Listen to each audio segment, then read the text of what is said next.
ദൈവനിഷേധം, നിരീശ്വരവാദം, നാസ്തികത, യുക്തിവാദം, സ്വതന്ത്രചിന്ത, വ്യക്തി സ്വാതന്ത്ര്യവാദം, ലിബറലിസം ഒക്കെ ഏകദേശം ഒരേ ആശയമാണ്. നേരിയ വ്യത്യാസങ്ങളുണ്ട്.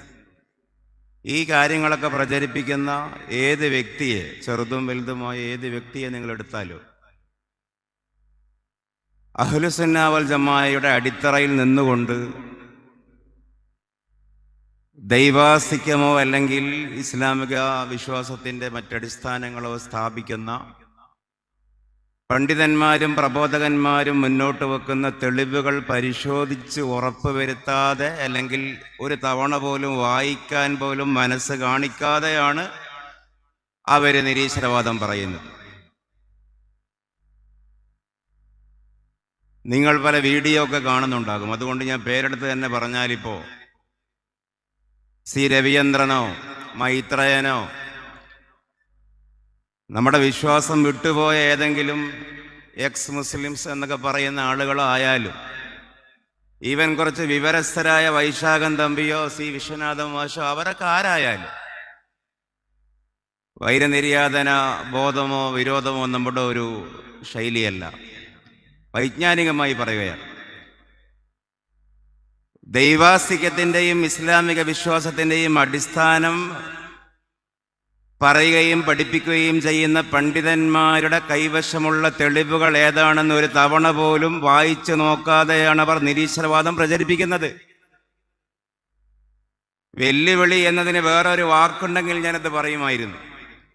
ഈ ആ വാക്കിനോട് വലിയ യോജിപ്പില്ല. പക്ഷേ നിങ്ങൾക്ക് വിശ്വാസത്തിന് കുറവില്ല. ആത്മവിശ്വാസത്തിന് എന്തെങ്കിലും നേരിയ കുറവുണ്ടെങ്കിൽ വേണ്ട എന്നറിയിക്കാനാണ് ഞാൻ പറയുന്നത്. ഈ പറയപ്പെട്ടതോ പറയപ്പെടാത്തതോ ആയ ആര് ദൈവാസ്തിക്യത്തിന്റെ വിഷയത്തിലോ ഇസ്ലാമിക വിശ്വാസത്തിന്റെ അടിസ്ഥാനങ്ങളുടെ കാര്യത്തിലോ സംശയം ജനിപ്പിക്കുന്നുവെങ്കിൽ വൈജ്ഞാനികമായ ആരോഗ്യകരമായ സംവാദം പലതവണ നടത്തിയതാണ്. നമുക്ക് ഇനിയും നടത്താം. നിങ്ങൾ ആ കാര്യത്തിൽ നിങ്ങൾ ആരെങ്കിലും സംശയം ജനിപ്പിച്ച് ക്യാമ്പസിലുണ്ടെങ്കിൽ നിങ്ങൾ പറഞ്ഞോളൂ. ഞങ്ങൾക്ക് ഉസ്താദുമാരുണ്ട്. എന്താണ് നമ്മുടെ വിശ്വാസത്തിൻ്റെ ഈ കാലഘട്ടത്തിലൊരു പ്രസക്തി? ഞാൻ ദീർഘിപ്പിക്കുകയല്ല, സമയം പരിമിതമാണ്. നമ്മുടെ മുമ്പിൽ 3 കാര്യമാണുള്ളത്. ഒന്ന്, ഈ പറയുന്ന ആധുനികത, ടെക്നോളജി, ഇൻസ്റ്റഗ്രാം മുതൽ നമ്മളെ പ്രേരിപ്പിക്കുന്ന സംഗതികൾ. മറ്റൊന്ന് സമൂഹം, വീട്, കുടുംബം, നാട്, അതിൻ്റെ രാഷ്ട്രീയ സാമൂഹിക ഭരണഘടനാ തത്വങ്ങൾ, നിയമങ്ങൾ. മറ്റൊന്ന് മതം, ഖുർആൻ, ഹദീസ്, ശരീഅത്ത്. ഇത് 3ഉം നമ്മുടെ മുമ്പിലുള്ള യാഥാർത്ഥ്യങ്ങളാണ്. ഒരു വാഹനം എന്ന പോലെ മനസ്സിലാക്കാം. ആധുനികത നമ്മളെ ആക്സിലറേഷൻ കൊടുക്കാനാണ് പ്രേരിപ്പിക്കുന്നത്. മാക്സിമം വേഗതയിൽ എവിടെയും എന്തും അനുഭവിക്കാൻ. ഈ കാലത്തിൻ്റെ തന്നെ ഒരു പ്രത്യേകത വളരെ ഇൻസ്റ്റൻ്റ് ആയിട്ടുള്ള ഒരു റാപ്പിഡ്നെസ് അല്ലേ? ഖുർആൻ സൂചിപ്പിക്കുന്നു. കുറച്ച് കാലം കഴിഞ്ഞാൽ സമയങ്ങളൊക്കെ പെട്ടെന്ന് പോകും. യതഖാറബു സമാൻ. അതാണ് ആക്സിലറേഷനാണ് ആധുനികത. പക്ഷെ ആ വാഹനത്തിന്റെ സ്റ്റെയറിംഗ് ആണ് പാരന്റിങ്ങും സമൂഹവും. ഡയറക്ഷനിൽ കറക്റ്റ് പോകണം. ഇടത്തേക്കും വലത്തേക്കും ഡീവിയേഷൻ ചെയ്യാൻ പാടില്ല. അത് അപകടമാണ്. വ്യക്തിക്കും സമൂഹത്തിന് അപകടമാണ്. സ്റ്റെയറിംഗ് ഇല്ലാതെ കേവലം ആക്സിലേറ്റർ മാത്രമാണെങ്കിൽ ഒരു വാഹനത്തിന്റെ സ്ഥിതി എന്താകും? പക്ഷെ വിശ്വാസം അതിൻ്റെ കൂടെ ഒരു ബ്രേക്കിംഗ് കൂടിയാണ്. സ്റ്റെയറിംഗ് കൊണ്ട് മാത്രം ഒരു വാഹനത്തെ സുഗമമായി ഡെസ്റ്റിനേഷനിലേക്ക് എത്തിക്കാൻ കഴിയില്ല. ആക്സിലേറ്റർ കൊണ്ട് തീർച്ചയായും കഴിയില്ല. സ്റ്റെയറിംഗ് വേണം. പക്ഷെ സ്റ്റെയറിംഗ് കൊണ്ടും സാധ്യമല്ല. വളരെ പ്രധാനപ്പെട്ടത് ക്ലച്ചും ബ്രേക്കുമാണ്. മിനിമം ഒരു ബ്രേക്ക് സിസ്റ്റമാണ് വാസ്തവത്തിൽ മതം, ദീൻ. ഫ്രീഡം എന്ന് പറയുന്നൊരു കൺസെപ്റ്റ് ഉണ്ടല്ലോ. എപ്പോഴാണ് ഫ്രീഡം എന്ന് പറയുന്നൊരു കൺസെപ്റ്റ് തന്നെ ഉണ്ടാകുന്നത്? ഒരു വിശാലമായ പരിധിയിൽ, ഒരു സർക്കിളിൽ, അതിനകത്തുള്ള ജീവിത സൗകര്യങ്ങൾക്കാണ്, ആശയാനുവാദ സൗകര്യങ്ങൾക്കാണ്, ആശയവിനിമയ സൗകര്യങ്ങൾക്കാണ്, ആവിഷ്കാര സൗകര്യങ്ങൾക്കാണ് സ്വാതന്ത്ര്യം എന്ന് പറയുന്നത്. എവിടെയും ഒരതിരും പരിധിയുമില്ലാത്ത സങ്കല്പത്തിന് ചാവോസ് എന്നാണ് പറയാ, അരാജകത്വമാണ്. ഇപ്പൊ സിംഹത്തെ പേടിക്കാതെ കാട്ടിൽ മുയലിന് ജീവിക്കാൻ, മാനിന് ജീവിക്കാൻ, ആടിന് ജീവിക്കാൻ പറ്റുന്നുവെങ്കിൽ ആ കാട്ടിൽ അത് സ്വാതന്ത്ര്യം അനുഭവിക്കുന്നു എന്ന് പറയാം. പക്ഷെ കാട് തീരുമ്പോൾ റോഡുണ്ട്, അതിൽ വാഹനം പോകും. ആ റോഡ് വരെയാണ് കാട്. കാടിൽ സ്വാതന്ത്ര്യമുണ്ട്, റോട്ടിൽ നമുക്ക് സഞ്ചരിക്കാൻ സ്വാതന്ത്ര്യമുണ്ട്. പക്ഷെ അതിനപ്പുറത്ത്, കമ്പിവേലിക്കപ്പുറത്ത് കാടുണ്ട്, കടുവയും ആനയുമുണ്ട്. അപ്പോൾ അതിരുണ്ടാകുമ്പോൾ മാത്രമാണ് സ്വാതന്ത്ര്യം എന്ന വാക്ക് തന്നെ അവിടെ സംഗതമാകുന്നുള്ളൂ. എല്ലാത്തിനോടും ടോളറേറ്റ് ചെയ്യുക ചില വാക്കുകളുടെ തന്നെ നൺസെൻസാണ്. ടോളറേറ്റിംഗ് എന്ന് പറഞ്ഞാൽ തന്നെ നിരീശ്വരവാദത്തോട് കുറച്ച് കോംപ്രമൈസ്, മതേതരത്വത്തോട് കുറച്ച് കോംപ്രമൈസ്, സ്വതന്ത്ര ചിന്തയോട് കോംപ്രമൈസ്, വിശ്വാസമൊക്കെ ഉണ്ട്. പക്ഷെ കുറച്ചൊക്കെ ആകാം, അതിൻ്റെയും ആളാകാം, ഇതിൻ്റെയും ആളാകാം, എല്ലാത്തിൻ്റെയും ആളായി ഒരു കുഞ്ഞാപ്പു ആകാം, കയ്യടി കിട്ടും. അങ്ങനെ എല്ലാത്തിനോടുമുള്ളൊരു ടോളറൻസ് എന്ന് പറയുന്നത് തന്നെ ശരിയല്ല. നെറ്റ് ആൻഡ് ടോളറൻസ് അല്ലേ? ഒരു കമ്പനി ഒരു ഉൽപ്പന്നം പുറത്തിറക്കുമ്പോൾ അതിൻ്റെ ഒരു ഡിസൈനിങ് ആണ്, ഇത്ര ഇത്ര മൈക്രോ നാനോ വീതിയുള്ള നീളമുള്ള സ്ക്രൂസ് ഉണ്ടാകണം, അതിൻ്റെ നട്ടുണ്ടാകണം. പക്ഷേ മാനുഫാക്ചറിങ് ചെയ്യുമ്പോൾ കുറച്ച് അധികമായിരിക്കും അതിൻ്റെ വിഡ്ത്ത് അല്ല ലെങ്ത്ത്. പിന്നീട് അതിൻ്റെ ആ വ്യത്യാസം മാക്സിമം കുറയ്ക്കുന്നതിൻ്റെ ടെക്നിക്കൽ ടേമാണ് ടോളറൻറ്റ്. ആ ഉണ്ടാക്കിയ സാധനം ഈ ഹോൾസിൽ കൊടുക്കുക എന്നുള്ളത്. അവിടെയും ടോളറൻറ്റ് ആകുമ്പോൾ പോലും അവിടെ ഒരു ലിമിറ്റേഷൻ, ആ വാക്ക് തന്നെ അതാണ് സൂചിപ്പിക്കുന്നത്. യുക്തിഭദ്രമായി നോക്കൂ, ഇങ്ങനെ ഒരു വിശ്വാസം പരിശുദ്ധ ഇസ്ലാം ഇല്ലെങ്കിൽ മനുഷ്യൻ ആശയജീവിയാണ്. കേവലം അപ്പം കൊണ്ട് മാത്രം മനുഷ്യന് സാറ്റിസ്ഫാക്ഷൻ ഉണ്ടാകില്ല. മനുഷ്യന്റെ പ്രത്യേകത ഖലഖൽ ഇൻസാൻ വഅല്ലമഹുൽ ബയാൻ, ആശയജീവിയാണ്. ജൈവിക ജന്തു, ആത്മീക ജന്തു എന്ന് പറയാം അനാട്ടമിക്കലി. ഈ ആശയജീവിക്ക് സംതൃപ്തി ഉണ്ടാവണമെങ്കിൽ നമ്മൾ ഈ അനുഭവിക്കുന്ന പ്രപഞ്ചത്തെ സംബന്ധിച്ച് വിശദീകരിക്കുന്ന ഒരു ഫിലോസഫി ഉണ്ടാകണം. ഈ അനുഭവിക്കുന്ന പ്രപഞ്ചത്തെക്കുറിച്ച് വിശദീകരിക്കുന്ന ഫിലോസഫി ഇസ്ലാമിനോളം ഖുർആാനിനോളം മറ്റെന്താണ്? അയ്യൂബ് മൗലവി ഇത് സൂചിപ്പിക്കുകയുണ്ടായി. ഈ പ്രപഞ്ചത്തെ ആര് നിയന്ത്രിക്കുന്നു? ഒരു ബേസിക് ചിന്ത, മനുഷ്യന്റെ സഹജാവബോധമാണ്, ഇൻഡ്യൂഷന്റെ ഭാഗമാണ് ഈശ്വര ചിന്ത എന്ന് പറയാം. ഫിത്തറ, കുല്ലു മൗലൂദിൻ യൂലദു അലൽ ഫിത്തറ. ദൈവമുണ്ട്. ദൈവം എന്നുള്ള വാക്ക് നമ്മുടെ മൻഹജിനോട് യോജിക്കുന്ന വാക്കല്ല.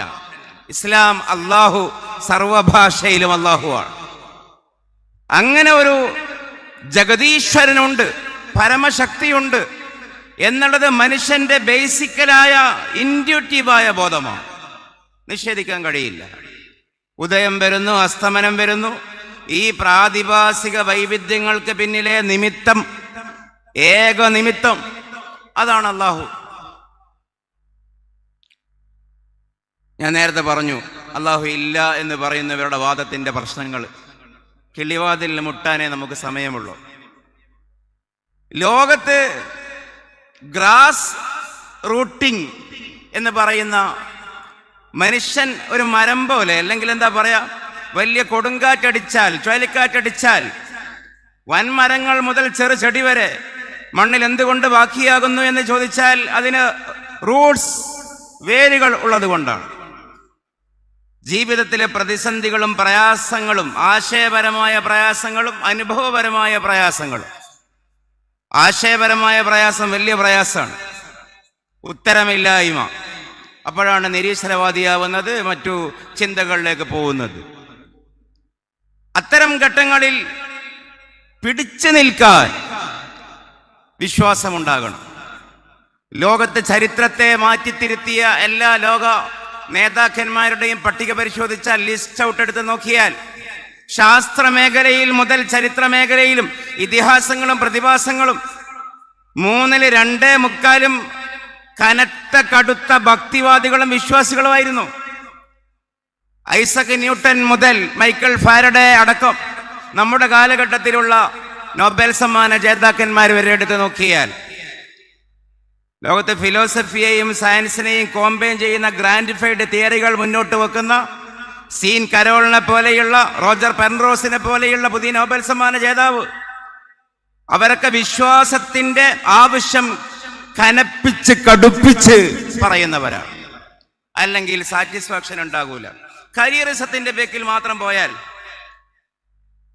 എല്ലാ വിഷയത്തിലും A+ കിട്ടണം, വൈറ്റ് കോളർ ജോബ് കിട്ടണം, അങ്ങനെ മാർക്ക് ഉൽപാദന യന്ത്രങ്ങളായി മാറിയാൽ നമ്മൾ എല്ലാ ഈ പറയുന്ന വാഗ്ദാനം ചെയ്യപ്പെടുന്ന ശമ്പളം നമ്മൾ നേടി, പ്രൊഫഷൻ നമ്മൾ നേടി, ലോകത്തോളം വലുതായി. പക്ഷെ ഒരു സാധനം കിട്ടില്ല, സാറ്റിസ്ഫാക്ഷൻ കിട്ടില്ല, സംതൃപ്തി കിട്ടില്ല, ട്രാങ്കുലിറ്റി കിട്ടില്ല. ഹാപ്പിനെസ് ചിലപ്പോൾ കിട്ടും. ഹാപ്പിനെസ്സും ട്രാങ്കുലിറ്റിയും തമ്മിൽ വ്യത്യാസമുണ്ട്. ഹാപ്പിനെസ് എന്ന് പറഞ്ഞാൽ കുത്തനെ കൂടി കുത്തനെ ഇറങ്ങി വരുന്ന ഒരു താൽക്കാലികമായ പ്രതിഭാസമാണ് സന്തോഷം. പക്ഷെ ശാന്തിയും സമാധാനവും എന്ന് പറയുന്നത്, സുക്കൂൻ എന്ന് പറയുന്ന, സക്കീനത്ത് എന്ന് പറയുന്ന വിശുദ്ധ ഖുർആൻ മുന്നോട്ട് വെക്കുന്ന ആ ട്രാങ്കുലിറ്റി ദീർഘകാലാടിസ്ഥാനത്തിൽ വരുന്നതും വന്നാൽ പോവാത്തതുമാണ്. എന്തിന് നാം ജീവിക്കുന്നു? ആർക്ക് വേണ്ടി ജീവിക്കുന്നു? എവിടുന്ന് വരുന്നു? അത് പരമപ്രധാനപ്പെട്ട ഒരു തത്വമാണ്. അതുകൊണ്ടാണ് ലോകത്ത് ബില്യണയറുകൾ അല്ലെങ്കിൽ അതിനേക്കാൾ വലിയ സമ്പന്നന്മാർ ആഫ്രിക്കയിലേക്കൊക്കെ പോകുന്നത്. എന്തിനു വേണ്ടി? അവിടെ പട്ടിണി കിടക്കുന്ന കുട്ടികൾക്ക് ബ്രെഡ് കൊടുക്കാൻ, വെള്ളം കൊടുക്കാൻ. കാരണം അങ്ങനെ എന്തെങ്കിലും ചെയ്യുമ്പോഴേ, സാക്രിഫൈസിങ് ചെയ്യുമ്പോഴേ, മറ്റുള്ളവർക്ക് വേണ്ടി ജീവിക്കുമ്പോഴേ സംതൃപ്തി വരുന്നുള്ളൂ. ബാക്കി ഫിസിക്കലിസം അല്ലെങ്കിൽ എബിളിസം, സൗന്ദര്യം, കായിക കരുത്ത്, കരവിരുത്, കാൽവിരുത്, അതിന് വാലിഡിറ്റി ഉണ്ട്. ഇപ്പൊ നോക്കൂ, ഏകദേശം 40 വയസ്സിന്റെ അടുത്തത് നിൽക്കുന്നു ക്രിസ്ത്യാനോ റൊണാൾഡോ. ഇവിടെ ഒരുമിച്ച് കൂടി ആയിരക്കണക്കിന് കുട്ടികൾ ഒന്നുകിൽ റൊണാൾഡോ അല്ലെങ്കിൽ മെസ്സി അല്ലെങ്കിൽ നെയ്മർ, അല്ലേ? ഞാനൊരു ക്ലീശേ പറഞ്ഞതാണ്. 40 വയസ്സ് കഴിഞ്ഞാൽ ലോകത്തെ ഏത് ക്ലബാണ് ഈ CR7 സ്വീകരിക്കുക? 40 വയസ്സ് ഒരു ആവറേജ് പ്രായം. ചില കളിക്കാരൊക്കെ 44 കളിക്കുന്നുണ്ട്. ഓലിവർ ഖാനൊക്കെ നമുക്കറിയാം, അതേസമയം കളിച്ചിട്ടുണ്ട്. അതേസമയം ആവറേജ് 40 വയസ്സ് കഴിഞ്ഞാൽ ലോകത്ത് ഏത് ക്ലബാണ് മെസ്സിയെ സ്വീകരിക്കുക? കേരള ബ്ലാസ്റ്റേഴ്സ് സ്വീകരിക്കുമോ ലയണൽ മെസ്സിയെ? നിങ്ങൾ പറ. 45 വയസ്സ് കഴിഞ്ഞാൽ ഞാൻ വെറുതെ വന്ന് പന്ത് തട്ടിത്തരാമെന്ന് പറഞ്ഞാൽ കേരള ബ്ലാസ്റ്റേഴ്സ് അവസരം കൊടുക്കുമോ? നെയ്മർക്ക് കൊടുക്കുമോ അവസരം? 70 വയസ്സ് കഴിഞ്ഞാൽ 80 വയസ്സ് കഴിഞ്ഞാൽ സിനിമാ മേഖലയിലെ സെലിബ്രിറ്റികളുടെ അവസ്ഥ എന്താ? സ്വസ്ഥ ജീവിതം. 40 വയസ്സ് കഴിഞ്ഞാൽ സിനിമാ നടിമാരുടെ അവസ്ഥ എന്താ? സ്വസ്ഥ ജീവിതം. അപ്പൊ അതിനുശേഷമാണ് അവർ ലൈഫ് സ്റ്റാർട്ട് ചെയ്യുന്നത്. ആ രണ്ടാമത് വൈകി തുടങ്ങുകയാണ് ലൈഫ്. ഞാൻ ജീവിതത്തിന്റെ സമൂഹത്തിന്റെ ഒരു മേഖലയിൽ ഉള്ളവരെയും ചെറുതാക്കിയതല്ല. അവരൊക്കെ വലിയ സംഭാവന ചെയ്യുന്ന വലിയ വലിയ ഫിഗറുകളാണ്. അതേ അവസരം ആശയപരമായി പറഞ്ഞാൽ അവരും നമ്മളും ഒന്നിക്കുന്ന ഒരു കാര്യം, ജീവിതത്തിൽ സാറ്റിസ്ഫാക്ഷൻ എന്ന് പറയുന്ന ഒരു കാര്യം ഒരിക്കലും കരിയറിസം തരില്ല. അത് തരുന്നത് സ്പിരിച്വലിസമാണ്, ആത്മീയതയാണ്. അത് കേവലം ഒരു അവകാശവാദം മാത്രമല്ല. പഴകുന്തോറും വീര്യം കൂടുന്ന 2 സാധനമായി പണ്ട് എണ്ണി വരാറുള്ളത് മുന്തിരിച്ചാറും ഉപകാരപ്പെടുന്ന അറിവുമാണല്ലോ. കാരണം അതിൻ്റെ ഉപകാരപ്പെടുന്ന അറിവ് എന്ന് പറഞ്ഞാൽ സിട്ടാവിലേക്ക് നമ്മളെ നയിക്കുന്ന അറിവാണ്. ഇതിനാണ് ആത്മീകമായ ജ്ഞാനം എന്ന് പറയാം. ഇപ്പം നിങ്ങൾ കെമിസ്ട്രി പഠിച്ചാലും ഫിസിക്സ് പഠിച്ചാലും ബയോളജി പഠിച്ചാലും ഏതേത് ജ്ഞാന മേഖല പഠിച്ചാലും അതിൻ്റെ ഖിബില അല്ലാഹു ആവുക എന്നുള്ളതാണ് ആത്മീക ജ്ഞാനം എന്നതിൻ്റെ ഉദ്ദേശ്യം. അതിൻ്റെ ഖിബില അല്ലാഹു ആകണം. ഞാൻ എൻ്റെ വാക്ക് അവസാനിപ്പിക്കുകയാണ്. അതിന് സാമൂഹിക വശം ഞാൻ പറഞ്ഞു. ശാസ്ത്രീയ വശം, ഉദാഹരണം, വിശുദ്ധ ഖുർആൻ അല്ലെങ്കിൽ പരിശുദ്ധ ഇസ്ലാം മുന്നോട്ട് വെക്കുന്നിടത്തേക്ക് സമൂഹത്തിന്റെ പൾസെത്തു. ഇപ്പൊ ഈ അടുത്ത ദിവസം വിശ്വാസത്തിന്റെ ഒരു പ്രസക്തി ചർച്ച ചെയ്യുന്നൊരു യൂറോപ്യൻ, ഇംഗ്ലീഷും കൂടി ഒന്ന് ഫ്ലുവൻ്റ് ആക്കാൻ വേണ്ടി ഞാനൊരു വീഡിയോ കണ്ടതാണ്. ഇതിന് ജെനുവിനായി പറഞ്ഞാൽ, അപ്പം അതിലെ എനിക്ക് അദ്ദേഹത്തിൻ്റെ പേരൊന്നും അറിയില്ല, ഹംസ കറമാലിയുടെ ഒരു വീഡിയോ കണ്ടപ്പോൾ അങ്ങനെ പോയതാണ്. അതിൽ അദ്ദേഹം പറഞ്ഞു, ഒരു അന്തർവാഹിനിയിൽ കടലിൻ്റെ ഉള്ളിൽ ഒരു 10 പേര് കുടുങ്ങിയെന്ന് സങ്കല്പിച്ച്, 5 പേര് എയ്ത്തിസ്റ്റുകളാണ്, 5 പേര് വിശ്വാസികളാണ്. ഏത് വിശ്വാസികൾ? യഥാർത്ഥ പ്രതീക്ഷയുള്ള വിശ്വാസികൾ, അള്ളാഹുവിൽ വിശ്വാസമുള്ള ആളുകൾ. ഒരു ദിവസം ഒരു മനുഷ്യന് 11,500 ലിറ്റർ വായു വേണം. ഇന്ന് ഇപ്പോ സമയം എത്രയാണ്? അത്ര സമയം മുതൽ അത്ര സമയം വരെ നമുക്കിവിടെ ജീവിക്കണമെങ്കിൽ 11,500 ലിറ്റർ വായു വേണം. എങ്കിൽ അതിൽ നിന്ന് 550 ലിറ്റർ ഓക്സിജൻ കിട്ടും. അതുകൊണ്ടാണ് ജീവിക്കുന്നത്. ഇനി അന്തർവാഹിനിയുടെ അകത്ത് പെട്ടുപോയാൽ ഒരു മനുഷ്യന് നിർണിതമായ വായുവേ ഓക്സിജൻ ഇതിൻ്റെ ഉള്ളിലുള്ളൂ. അങ്ങനെയാണെങ്കിൽ അവിടെ ഇസ്ലാമിക വിശ്വാസികൾക്ക് ആവശ്യമാകുന്നതിലേറെ വായുവിൻ്റെയും ഓക്സിജന്റെയും ആവശ്യം നിരീശ്വരവാദികൾക്കുണ്ട്. എന്തുകൊണ്ട്?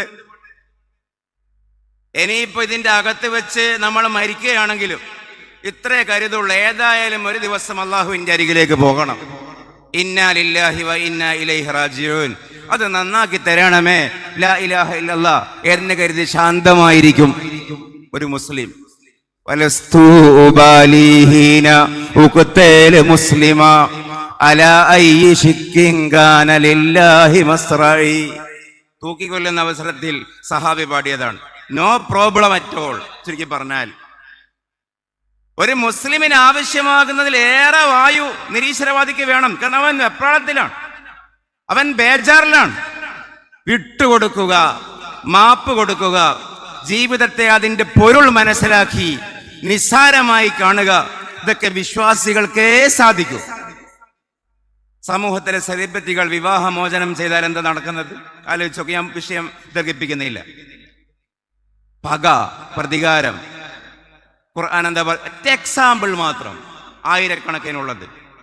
വിവാഹമോചനം ചെയ്യുമ്പോൾ പോലും ഇംസാക്കും ബിമഅറൂഫ് ഔ തസ്രീഹും ബിഇഹ്സാൻ ദുആ ചെയ്യണം. വിരോധമില്ലെന്ന്, മനസ്സ് വിശാലമാകണമെന്ന്.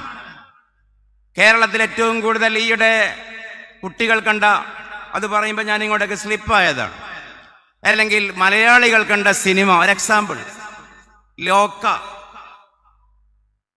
ടൈം അപ്പം ആയാലും ഒരു 5 മിനിറ്റ് അധികം പറഞ്ഞു എന്ന് മുബശ്ശിർ പറഞ്ഞത് കൊണ്ടാണ്. സമയത്തിൻ്റെ വില ഞാൻ നിങ്ങളെപ്പോലെ, നിങ്ങൾ എന്നെ പോലെ മനസ്സിലാക്കും. 300-400 കോടി എടുത്തു. ഈ അടുത്ത കാലം വരെ എന്തേലും സമൂഹത്തിന്റെ അവതരണം, പ്രേതെന്ന് പറഞ്ഞാൽ, യക്ഷി എന്ന് പറഞ്ഞാൽ, ഏലിയൻ എന്ന് പറഞ്ഞാൽ അത് മതപൗരോഹിത്യ സൃഷ്ടിയാണ്. ഈ ഉസ്താദുമാർക്കും തങ്ങൾമാർക്കും പൈസ ഉണ്ടാക്കാനുള്ളതാണ് പ്രേതവും യക്ഷിയും. പുതിയ കാലത്തെ കുട്ടികൾക്ക്, പുതിയ തലമുറക്ക് മരം ചുറ്റിയ പ്രേമകഥകളുടെ സിനിമകളോട് താല്പര്യമില്ല. പ്രേത കഥകൾ വേണം, യക്ഷി കഥകൾ വേണം. ഈ പ്രേത കഥകളും യക്ഷി കഥകളുമാണ് ഹോളിവുഡിനെ, മോളിവുഡിനെ, എല്ലാ വുഡിനെയും നിയന്ത്രിക്കുന്നത്. പക്ഷെ ഇന്ന് നമ്മൾ ഗൂഗിളിന്റെ പ്ലേ സ്റ്റോർ നോക്കിയാൽ, ആപ്പിൾ പ്ലേ സ്റ്റോർ നോക്കിയാൽ ബെസ്റ്റ് റേറ്റഡ് ഗെയിമുകൾ മുഴുവനും പ്രേതങ്ങളും ഗോസ്റ്റുകളും ഗോസ്റ്റ് ഹണ്ടിങ്ങുകളും സൂപ്പർമാനും സ്പൈഡർമാനും ഒക്കെയാണ്. ശാസ്ത്രം എത്തി നിൽക്കുന്നു. ഇതര ഗ്രഹ ജീവികളും മനുഷ്യനും തമ്മിൽ കമ്മ്യൂണിക്കേഷൻ നടക്കുന്നുണ്ട്. എക്സ്ട്രാ ടെറസ്ട്രിയൽ ബീയിങ്സ്, അത് ഏലിയൻസ് ആവാമാവാതിരിക്കാം. ഏലിയൻസ് എന്നുള്ള കടുംപിടുത്തം നമ്മൾ പറയുന്നില്ല.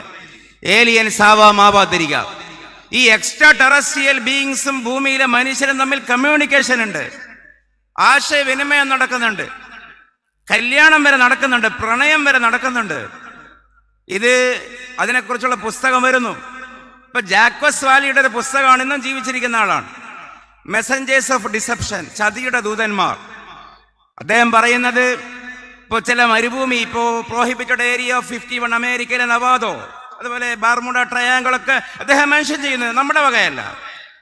അവിടെയൊക്കെ വെച്ചിട്ട് UFO, അൺഐഡന്റിഫൈഡ് ഫ്ലൈയിങ് ഒബ്ജക്ട്സ്, പറക്കും തളിക എന്ന് പറയുന്ന സാധനങ്ങളിലും മറ്റും ഈ എക്സ്ട്രാ ടെറസ്ട്രിയൽ ബീയിങ്സ് വന്നിട്ട് മനുഷ്യനോട് കമ്മ്യൂണിക്കേഷൻ ചെയ്തിട്ടാണ് പല ആശയങ്ങളും മനുഷ്യന് കൊടുക്കുന്നത്.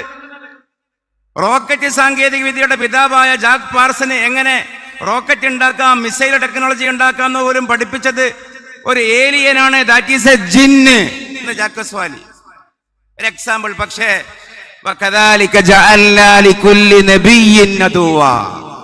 വിശുദ്ധ ഖുർആൻ പറയുകയാണ്,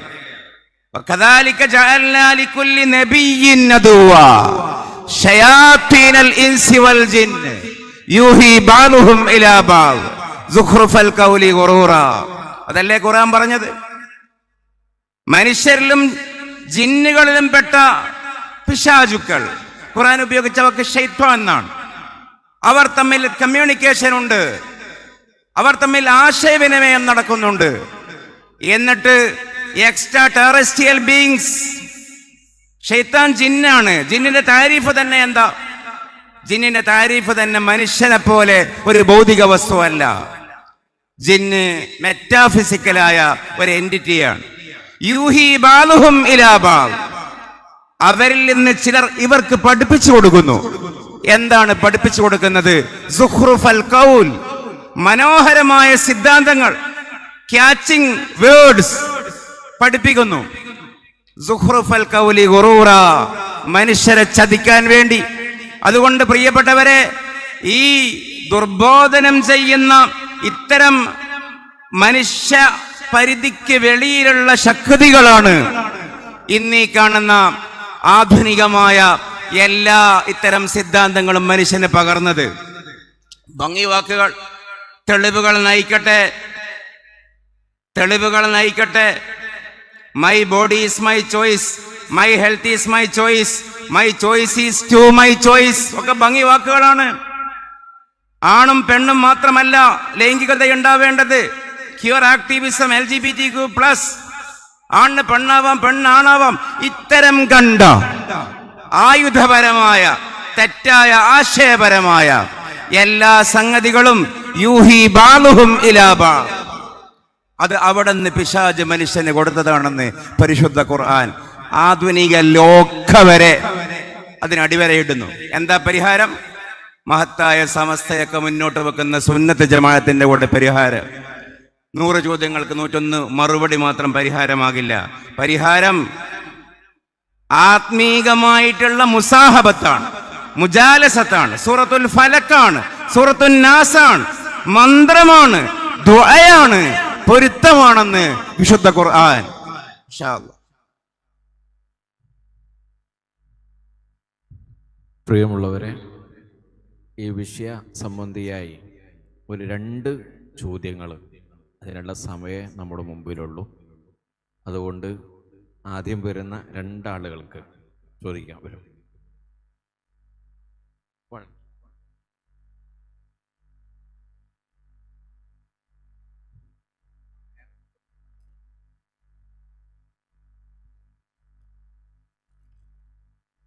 ഒരു മിനിറ്റ്. നേരത്തെ ഒരു കുട്ടി ചോദിച്ചു എന്ന് പറഞ്ഞൊരു ചോദ്യമുണ്ട്. ഞാൻ മറുപടിയല്ല, ആ കുട്ടി ഇവിടെ ഉണ്ടോയെന്നും അറിയില്ല. ഇനി ലൈവിലെങ്ങാനും ആരെങ്കിലും കണ്ട് സംശയം വേണ്ട. ഭൂമിയെപ്പോലെ വേറെ ഭൂമി ഉണ്ടാകുമോ എന്നുള്ളതാണ്. ഇന്നത്തെ ഒരു 3D പരിധിയിൽ വെച്ച് ശാസ്ത്രീയമായി നമ്മൾ അതിനെ അവലോകനം ചെയ്താൽ ലഭ്യമായിട്ടില്ല. പക്ഷെ അത് അസാധ്യവുമല്ല. ശാസ്ത്രീയമായിട്ട് തന്നെ മൾട്ടിവേഴ്സ് കൺസെപ്റ്റൊക്കെ, അത് കോസ്മോളജിക്കൽ മൾട്ടിവേഴ്സും, ആ ചോദ്യകർത്താവിന് ഞാൻ പറയുന്ന ഭാഷ മനസ്സിലാവുമല്ലോ, സമയം പരിമിതമാണ്. കോസ്മോളജിക്കൽ മൾട്ടിവേഴ്സും, ഇനി അങ്ങനെയല്ല ക്വാണ്ടം മെക്കാനിസം മുന്നോട്ട് വെക്കുന്ന മൾട്ടി വേൾഡ് ഇൻ്റർപ്രട്ടേഷൻ MWI, ആ കൺസെപ്റ്റ് പ്രകാരവും ശാസ്ത്രീയമായിട്ടും ഭൂമി പോലെ വേറെ ഭൂമിയോ പ്രപഞ്ചങ്ങളോ സൗരയുധമോ ഗാലക്സികളോ ഒക്കെ ഉണ്ടാവുന്നത് ശാസ്ത്രീയമായി ഒരു അസാധ്യമായ കാര്യമല്ല. പിന്നെ ഭൂമിയിലെ മനുഷ്യർ, നമ്മളുടെ ഒരു എക്കോസിസ്റ്റം ഇവിടെയേ ഉള്ളൂ, നമ്മളുടെ അനുഭവത്തിൽ എന്നേ ശാസ്ത്രീയമായി പറയാൻ കഴിയും. ഭൂമി ഒരു ഗ്രഹം മാത്രമല്ല, ഭൂമി അനുഗ്രഹമാണെന്ന് പറയാറുണ്ടല്ലോ. മലയാളത്തിലുള്ള പ്രമാദമായ ഒരു തർക്കമായിരുന്നു, ഭൂമി ഗ്രഹമാണോ ഭൂമി ഗൃഹമാണോ. ഗ്രഹം എന്ന് പറഞ്ഞാൽ നക്ഷത്രം എന്നാണ്, ഗൃഹം എന്ന് പറഞ്ഞാൽ വീട് എന്നാണ്. രണ്ടിനും ഫിറ്റാണല്ലോ. അപ്പോൾ ഒരു ബുദ്ധിയുള്ള ഒരു പണ്ഡിതൻ ജമ്മ ചെയ്തതാണ്, ഭൂമി ഗ്രഹമാണോ ഗൃഹമാണോ എന്ന് ചോദിച്ച് തർക്കിക്കേണ്ട, ഭൂമി അള്ളാഹുവിൻ്റെ അനുഗ്രഹമാണ്. അതേസമയം നമ്മൾ ഖുർആനിലേക്ക് വന്നാൽ ഖുർആൻ്റെ പഴയ തഫ്സീറുകളിലും പുതിയ തഫ്സീറുകളിലുമൊക്കെ വേറെ ഭൂമിയും വേറെ പ്രപഞ്ചങ്ങളും ഉണ്ടാകാമെന്ന് വിശാലമായി പറയുന്നുണ്ട്.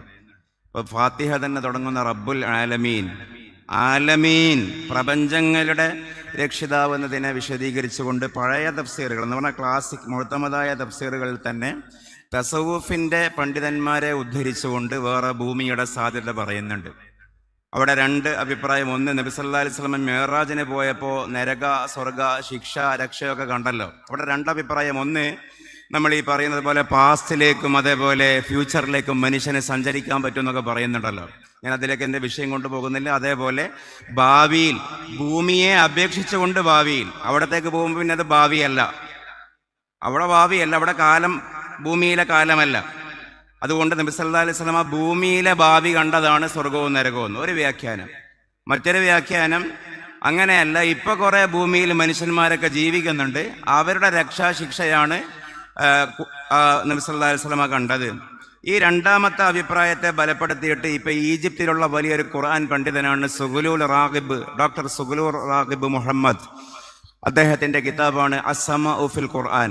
അതിൽ അദ്ദേഹം ഈ ആയത്ത്, ഏതായത്ത് ഇപ്പൊ നിർത്താം, അല്ലാഹുല്ലദീ ഖലഖ സബഅ സമാവാതി വമിനൽ അർളി മിസ്ലഹുൻ യതനസ്സലുൽ അംറു ബൈനഹുന്ന ലിതഅലമു അന്നല്ലാഹ അലാ കുല്ലി ഷൈഇൻ ഖദീർ വഅന്നല്ലാഹ ഖദ് അഹാത ബികുല്ലി ഷൈഇൻ ഇൽമാ. ഈ ആയത്തിനെ വിശദീകരിച്ചുകൊണ്ട് അദ്ദേഹം പറയുന്നുണ്ട് എന്ത്? അല്ലാഹുല്ലദീ ഖലഖ സബഅ സമാവാതിൻ, 7 ആകാശങ്ങൾ. ഈ 7 ആകാശം എന്ന് പറഞ്ഞാൽ ഇന്നത്തെ എല്ലാ 19.8 ബില്യൺ പ്രകാശവർഷങ്ങൾ ഡയമീറ്റർ വ്യാപ്തിയുള്ള ഈ ഒബ്സർവ്ഡ് പ്രപഞ്ചം മുഴുവനും ഒരാകാശമാണ്. 7 ആകാശം എന്നില്ലല്ലോ എന്ന് ചിന്തിക്കണ്ട. അടുത്ത ക്വസ്റ്റ്യനിൽ ഇത് മുഴുവനും ഒറ്റ ആകാശമാണ്. ആകാശം എന്ന് പറഞ്ഞാൽ ഉപരി ലോകം എന്നേ അർത്ഥമുള്ളത് ഖുർആനികമായി. എന്നിട്ടതിന് ശേഷം പറഞ്ഞു വമിനൽ അർളി മിസ്ലഹുന്ന, ഭൂമിയിൽ നിന്നും അതേപോലെ ഒരുപാടെണ്ണെന്ന്. ഇതിൻ്റെ ഒരു പഴയ വിശദീകരണം ഭൂമിയുടെ ഈ സ്ഫിയേഴ്സാണ്, ഭൂമിയുടെ പാളികളാണ്. പക്ഷെ അത് അത്ര കൃത്യമല്ല. മറിച്ച് ആകാശങ്ങൾ പോലെ ഭൂമികകളും ഉണ്ട്, മിസ്ലഹുന്ന. എന്നിട്ട് ഖുർആൻ വേറെ ആയത്തിൽ പറഞ്ഞു വമിൻ ആയാതിഹി ഖൽഖുസ് സമാവാതി വൽ അർള് വമാ ബസ്സ ഫീഹിമാ മിൻ ദാബ്ബ വഹുവ അലാ ജംഇഹിം ഇദാ യശാഉ ഖദീർ. ആകാശഭൂമിയുടെ സർജനം അല്ലാഹുവിൻ്റെ കുർമാനങ്ങളിൽ ദൃഷ്ടാന്തങ്ങളിൽ പെട്ടതത്രേ. അതിൻ്റെ ഇടയിൽ ജീവികളെ വ്യാപിപ്പിച്ചതും അപ്പോൾ വേറെ ഭൂമികകൾ തന്നെ ഉണ്ടാവാം എന്നുള്ള തസവുഫിന്റെ പണ്ഡിതന്മാരുടെ അഭിപ്രായത്തെ ഖുർആൻ കൊണ്ട് തന്നെ മനസ്സിലാക്കാൻ പറ്റും. ഇനി അത് ആ കുട്ടിക്ക് അല്ലെങ്കിൽ ആ ചോദ്യകർത്താവിന് മനസ്സിലായി എന്ന് തോന്നുന്നു. ഇനി നമ്മളെപ്പോലുള്ള മനുഷ്യന്മാരാണോന്ന് ചോദിച്ചാൽ സൂറത്തുൽ വാഖിയയിൽ ഇങ്ങനെ ഒരു ആയത്തുണ്ട്, നഹ്നു ഖദ്ദർനാ ബൈനകുമുൽ മൗത്ത് വമാ നഹ്നു ബിമസ്ബൂഖീൻ അലാ അൻ നുബദ്ദില അംസാലകും വനുൻശിയകും ഫീമാ ലാ തഅലമൂൻ. അലാ അൻ നുബദ്ദില അംസാലകും, നിങ്ങളെപ്പോലുള്ള ആളുകളെ പകരമാക്കുന്നതിൻ്റെ മേൽ അല്ലാഹുവിന് കഴിവുണ്ട്. വനുൻശിയകും ഫീമാ ലാ തഅലമൂൻ, നിങ്ങൾക്കറിയാത്ത സംഗതികൾ എന്ന പോലെ നിങ്ങളുടെ അതേ ആകൃതി, രൂപം, മെറ്റബോളിക്കൽ അനാട്ടമിക്കൽ ഘടനയുള്ള നിങ്ങളുടെ മിഥിലുകളെ, അംസാലുകളെ, ആൾട്ടർനേറ്റീവ്സിനെ വേറെ ലോകത്തുണ്ടാക്കുന്നതിന് നമുക്ക് കഴിവുണ്ട്. ഇതൊക്കെ ഖുർആൻ പറയുകയാണ്. ചുരുക്കത്തിൽ വേറെ ഭൂമിയുണ്ട്, വേറെ മനുഷ്യ സമൂഹമുണ്ട് എന്ന് തീർപ്പ് പറയേണ്ട ഒരു ഗ്രന്ഥമല്ല ഖുർആൻ. എപ്പോഴും അന്വേഷണങ്ങളെ പ്രേരിപ്പിക്കേണ്ട, വലിയ ചിന്തയെ ഉണർത്തേണ്ട ഗ്രന്ഥമാണ്. ഇത്തരം സൂചനകൾ ഖുർആൻ കൃത്യമായി പറയുന്നു. ഇസ്ലാമിക വിശ്വാസം ശരിയാണ് എന്നതിൻ്റെ ബുദ്ധിപരമായിട്ടുള്ള കാര്യങ്ങളാണ് നമ്മൾ അതിൻ്റെ ഒരു അടിസ്ഥാനമായിട്ട് ഉപയോഗിക്കാൻ. ആ വിഷയത്തിൽ ഈ പറയുന്ന യുക്തിവാദികളൊന്നും പൊതുവെ ഒരു ചർച്ചയ്ക്ക് വരാറ് പോലുമില്ല. പിന്നെ നിങ്ങളതിൽ പരാമർശിച്ച 2 പേരുകൾ, ഞാൻ ആ പേര് ഈ നല്ലൊരു വേദിയിൽ ഒരു വട്ടം ഞാൻ പറഞ്ഞു തോന്നുന്നു, ഒരു വട്ടം കൂടി ആവർത്തിക്കുന്നില്ല. അവരൊന്നും ഒരു പ്രസ്താവ്യമായ വസ്തുവേ അല്ല. ദൈവാസ്തികത്തിന്റെ വിഷയത്തിൽ നിങ്ങൾ പറഞ്ഞ ആദ്യ പേരുകാരനോട് ഞാൻ സംവാദം നടത്തിയിട്ടുണ്ട്. ആ വിഷയത്തിലേക്ക് പോലും അയാൾ വന്നിട്ടില്ല. ഫിലോസഫി വേദിയിൽ ചർച്ച ചെയ്യാൻ പാടില്ല എന്നാണ് അദ്ദേഹം പറഞ്ഞത്. ഫിലോസഫി ഇല്ലാതെ പിന്നെ എങ്ങനെയാണ് യുക്തി ചർച്ച ചെയ്യുക എന്ന് പോലും അദ്ദേഹം ചിന്തിച്ചില്ല. യുക്തിഭദ്രമേതെന്നാണ് സംഭവത്തിന്റെ തലക്കെട്ട്. എന്നിട്ട് അതിൽ ഒരു സഹ പാനലിസ്റ്റ് പറയുകയാണ്, ഈ സംവാദത്തിൽ ഫിലോസഫി എലമെന്റ് പറയാൻ പാടില്ല. ആ തലക്കെട്ടിനെ, തൻ്റെ സാന്നിധ്യത്തെ റദ്ദ് ചെയ്യുന്നു അദ്ദേഹം. അപ്പോൾ അവരൊന്നും ഈ വിഷയത്തിലൊരു ഒരു പ്രസ്താവ്യമായ ഒരു വ്യക്തിത്വങ്ങളല്ല. ചരിത്രപരമായ യുക്തിവാദികൾക്ക് അപമാനമാണ് ഈ യുക്തിവാദത്തിൻ്റെ ലേബലൊട്ടിച്ച് ഇവരൊക്കെ. അതേസമയം നോക്ക്, നമ്മൾ ഈ വിഷയത്തിൽ നമ്മുടെ ഒരു മൻഹജ് വളരെ കറക്റ്റാണ്. നിങ്ങൾ ചിന്തിച്ചത് അടിസ്ഥാനം പറയുക എന്നുള്ളതാണ്. അള്ളാഹു ഉണ്ട്, മനുഷ്യർക്ക് വേണ്ടി മനുഷ്യരിൽപ്പെട്ട ഒരു പ്രവാചകനെ അല്ലെങ്കിൽ പല പ്രവാചകന്മാരെ പറഞ്ഞയച്ചിട്ടുണ്ട്, പറഞ്ഞയക്കേണ്ടതുമുണ്ട്. ഈ ദൈവാസിക്യവും റിസാലത്തുമാണ് അടിസ്ഥാനം. ദൈവാസിക്യവും റിസാലത്തും പ്രവാചകത്വവും അള്ളാഹുവിൻ്റെ ആസ്തിക്യവും സ്ഥിരപ്പെടുന്നത് ബുദ്ധിപരമായ കാര്യം കൊണ്ടാണ്. ആ തെളിവുകളിലേക്ക് നമ്മളിപ്പോൾ പോകേണ്ടതില്ല. അത് സ്ഥിരപ്പെട്ടാൽ ബാക്കി അതിൻ്റെ ചുവട്ടിലുള്ള കാര്യങ്ങളാണ് ചോദ്യത്തിൽ സമഇയാത്ത് എന്നതുകൊണ്ട് ഉദ്ദേശിക്കുന്നത്. അതിൻ്റെ ശാഖാപരമായ കാര്യങ്ങൾ. എന്തിനാണ് നിസ്കരിക്കുന്നത്, എന്തിനാണ് 5 നേരം നിസ്കരിക്കുന്നത്, അല്ലെങ്കിൽ എന്തിനാണ് തലമറക്കുന്നത്, എന്തിനാണ് ഇങ്ങനെ പെണ്ണും കല്യാണം കഴിച്ചാൽ കുഴപ്പമെന്താണ്, അല്ലെങ്കിൽ രാജ്യദ്രോഹ പ്രവർത്തനം എന്തുകൊണ്ടാണ് ഹറാമാകുന്നത്, എന്തുകൊണ്ട് ചാവേർ സ്ഫോടനം ഹറാമാണ്, എന്തുകൊണ്ട് ജനാധിപത്യത്തിൻ്റെ രാഷ്ട്ര നിർമ്മാണത്തിൻ്റെ ഭാഗമായി നമ്മളും അണിചേരണം, അങ്ങനെ ചെയ്യാതിരുന്നോടെ എന്നൊക്കെ വളരെ ചിന്തിക്കുന്നുണ്ടല്ലോ. ഇത്തരം കാര്യങ്ങൾക്കാണ് സമഇയാത്ത് എന്ന് പറയുന്നത്. അപ്പം അത്തരം കാര്യത്തിലുള്ള അവ്യക്തതകൾ, ഒന്ന് മറുപടി പറയുമ്പോൾ കുറെ ദീർഘിച്ചു പോയാണ്. ഒന്ന്, അവിടെ അവ്യക്തതയില്ല. ഒന്നാമത്തെ അതാണ്. ഒരു സുതാര്യമായി സംസാരിച്ചാൽ അവ്യക്തതയില്ല. നമ്മുടെ സ്കൂളിൽ നിന്നൊക്കെ ചിലപ്പോൾ ടീച്ചർമാരല്ലെ മാഷന്മാർ ഇങ്ങനൊരു ചോദ്യം ചോദിക്കാറുണ്ടെന്ന് പറയാറുണ്ട്. ഇന്നലെ കട്ട ചോക്ക് നീ വെച്ചത് ബാഗിലാണോ വീട്ടിലാണോ? കുട്ടി കുടുങ്ങും. ഇന്നലെ കട്ട ചോക്ക് നീ വെച്ചത് ബാഗിലാണോ വീട്ടിലാണോ? ഇവിടെ ആദ്യം തീരുമാനമാകേണ്ടത് കട്ടിട്ടുണ്ടോ അല്ലേ എന്നാണ്. എന്ന് പറഞ്ഞ പോലെ സമഇയായ വിഷയത്തിലാണ് സംശയം എന്ന് പറയുമ്പോൾ സമഇയായ വിഷയത്തിൽ സംശയമില്ല. അതിനെ നേരത്തെ അയ്യൂബ് മൗലവിയുടെ വൃത്തിയിൽ അത് പറഞ്ഞു. അതിനെ അതിൻ്റെതായ, ഇപ്പോൾ മോഹിനിയാട്ടത്തെ അല്ലെ കുച്ചിപ്പുടിയെ അല്ലെങ്കിൽ ഒരു ചതുരംഗ കളിയെ, ഒരു ക്രിക്കറ്റ് കളിയെ, ഫുട്ബോൾ കളിയെ, വോളിബോൾ കളിയെ, ലോകത്തുള്ള എല്ലാ സംഗതിയെ സംബന്ധിച്ചും അതിനെ വിശദീകരിക്കേണ്ടത്, അതിൻ്റെ നിയമങ്ങൾ ഉണ്ടാക്കേണ്ടത് അതിൻ്റെ ആചാര്യന്മാരാണ് അല്ലേ. അതിന് അതിൻ്റെതായിട്ടുള്ള ചട്ടങ്ങളും ചിട്ടകളും ഉണ്ടാവും. ഇനി ഒരു എക്യുപ്മെൻറ്റ് അല്ലെങ്കിൽ ഒരു പ്രോഡക്റ്റ് ഒരു കമ്പനി മാനുഫാക്ചറിങ് ചെയ്യുമ്പോൾ അതിൻ്റെ യൂസേജ് എങ്ങനെയായിരിക്കണം, ഡൂസ് ആൻഡ് ഡൂ നോട്ട്സ് എന്തൊക്കെയാണെന്നുള്ള കാറ്റലോഗ് ആ കമ്പനിയാണ് പുറത്തിറക്കുക. എന്ന് പറഞ്ഞതുപോലെ ഇസ്ലാം എന്താണ് എന്ന് പറയേണ്ടത് ഇസ്ലാമിൻ്റെ ആചാര്യന്മാരാണ്. ഇസ്ലാമിക വിശ്വാസത്തെ വിശദീകരിക്കേണ്ടത് അതിൻ്റെ കാറ്റലോഗായ ഖുർആനും ഹദീസുമാണ്. അത് വെച്ചുകൊണ്ട് ഇതിനെ പരിശോധിച്ചാൽ സമഇയാത്തിലും യാതൊരുവിധ അപാകതയും ഇല്ല എന്ന് മനസ്സിലാക്കാൻ പറ്റും. ബേസിക്കലി ആ ചോദ്യത്തെ അഡ്രസ്സ് ചെയ്യുന്നു. അതിൻ്റെ ഒരു ഒറ്റവാക്കിൽ ഉത്തരം ഇതാണ്: സമഇയാത്തിലേക്കുള്ള ചർച്ച വരുന്നതിന് മുമ്പ് അടിസ്ഥാനപരമായി ദൈവാസിക്യവും റിസാലത്തും നിങ്ങൾ നിങ്ങളുടെ കൂട്ടുകാരോടോ സോഷ്യൽ മീഡിയയിലോ ക്യാമ്പസിലോ ഉള്ള വലിയ വായിൽ വർത്തമാനം പറയുന്ന ഒരു നിരീശ്വരവാദ ടെൻഡൻസി കാണിക്കുന്ന ഒരു സഹോദരനോട് സഹോദരിയോട് ചോദിച്ചു നോക്ക്. നമുക്ക് ദൈവാസ്തിത്വത്തിൽ സംസാരിക്കാം. ലോകം, പ്രപഞ്ചം എങ്ങനെയാണ് ഉണ്ടായത്, ജീവോൽപത്തി എങ്ങനെയാണ് ഉണ്ടായത്, പ്രപഞ്ചോൽപത്തി എങ്ങനെയാണ് ഉണ്ടായത്. ആ കുട്ടി വരൂല. അല്ല, അത് പറയുന്നൊരു വീഡിയോ മലയാളത്തിൽ ഇട്ടാ ആ കുട്ടി തരൂല. ഇനി ഇംഗ്ലീഷിൽ ഇട്ടാ ആ കുട്ടിക്ക് തരാൻ കഴിയൂല. ഞാൻ ആവേശത്തിന് പറയല്ല, ആ കുട്ടിക്ക് തരാൻ കഴിയൂല. ഇപ്പോൾ ഒറ്റ എക്സാമ്പിൾ, ആധുനിക നാസ്തികതയുടെ ഹെഡാണ് റിച്ചാർഡ് ഡോക്കിൻസ്. ഉദാഹരണം നീളില്ല, റിച്ചാർഡ് ഡോക്കിൻസിന്റെ ഗോഡ് ഇല്യൂഷൻ എന്ന പുസ്തകത്തെയാണ് സി രവീന്ദ്രൻ മലയാളപ്പെടുത്തിയിട്ട് നാസ്തികനായ ദൈവം എന്നുള്ള പുസ്തകം എഴുതുന്നത്. ഈ റിച്ചാർഡ് ഡോക്കിൻസിനോട് മെഹദി ഹസൻ നടത്തുന്ന ഇന്റർവ്യൂ ഇന്നും യൂട്യൂബിലുണ്ട്, അൽ ജസീറ. അതിൽ മെഹദി ഹസൻ ചോദിക്കുന്നുണ്ട്, നിങ്ങൾ ദൈവം ഇല്ല, പടച്ചോനില്ല എന്നൊക്കെ അല്ലേ പറയുന്നത്, അങ്ങനെയാണെങ്കിൽ എവിടെ നിന്നാണ് ജീവൻ വന്നത്? ആലോചിച്ചോക്കണം. അതിനെന്താ ഈ റിച്ചാർഡ് ഡോക്കിൻസ് കൊടുക്കുന്ന മറുപടി? റിച്ചാർഡ് ഡോക്കിൻസും സാം ഹാരിസും ക്രിസ്റ്റഫർ ഹിച്ചണും പീറ്റർ സിംഗറും അവരൊക്കെയാണ് ആധുനിക നവനാസ്തികതയുടെ ഇമാമുമാർ, ആർച്ച് ബിഷപ്പുമാർ. അതിന്റെ ഹെഡാണ് ഈ റിച്ചാർഡ് ഡോക്കിൻസ്. റിച്ചാർഡ് ഡോക്കിൻസ് കൊടുക്കുന്ന മറുപടി, ഭൂമിയിലേക്ക് ജീവൻ വേറെ ഗ്രഹത്തിൽ നിന്ന് വന്നതാവാനുള്ള പാൻസ്പെർമിയ തിയറി എന്ന് പറയുന്ന ഒരു തിയറിയെ കൂട്ടുകയാണ്. അപ്പൊ അടുത്ത ചോദ്യം, അപ്പൊ ആ ഗ്രഹത്തിലേക്കോ? അപ്പൊ ഇദ്ദേഹത്തിന്റെ മറുപടി, വേറെ ഗ്രഹത്തിൽ നിന്ന്. ആ ഗ്രഹത്തിലേക്കോ? വേറെ ഗ്രഹത്തിൽ നിന്നാവാം. ഇൻഫിനിറ്റി റിഗ്രഷൻ എന്ന് പറയും. അവിടെ രണ്ട് കാര്യം: ഒന്ന്, ഇദ്ദേഹത്തിന് ഉത്തരം അറിയില്ല. മറ്റൊരു കാര്യം, അദ്ദേഹത്തിന്റെ ഒരു പ്രപഞ്ച വീക്ഷണം നോക്ക്, ഭൂമി മാത്രം. വേറെ പ്രപഞ്ചമൊന്നും ചർച്ചയിലേ വരുന്നില്ല. ഖുർആൻ അത് നേരത്തെ പറഞ്ഞു. അം ഖുലിഖൂ മിൻ ഗൈരി ഷൈഇൻ അം ഹുമുൽ ഖാലിഖൂൻ അം ഖലഖുസ് സമാവാതി വൽ അർള.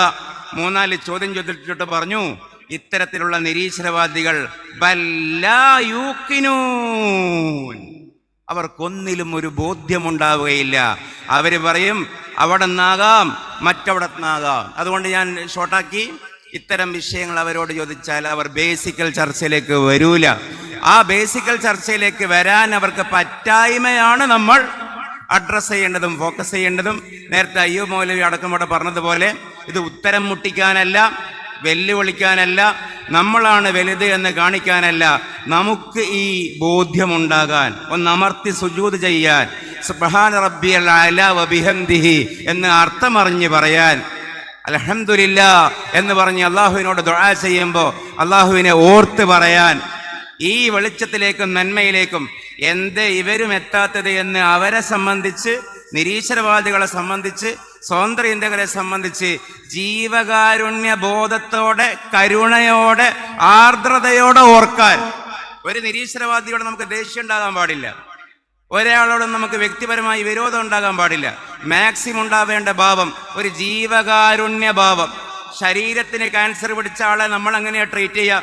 ഇത് ആത്മാവിനും മനസ്സിനും അർബുദം പിടിച്ചൊരു പ്രശ്നമാണ്, ആശയപരമായ സാംക്രമിക രോഗമാണ്. അപ്പൊ അവരോടുണ്ടാവേണ്ട ഭാവം ഒരു ജീവകാരുണ്യ ഭാവമാണ്. ആ ജീവകാരുണ്യ പ്രവർത്തനത്തിന്റെ ഭാഗമാണ് നമ്മുടെ ഈ നല്ല വാക്കുകൾ. അള്ളാഹു നമ്മളെ സ്വീകരിക്കുമാറാകട്ടെ.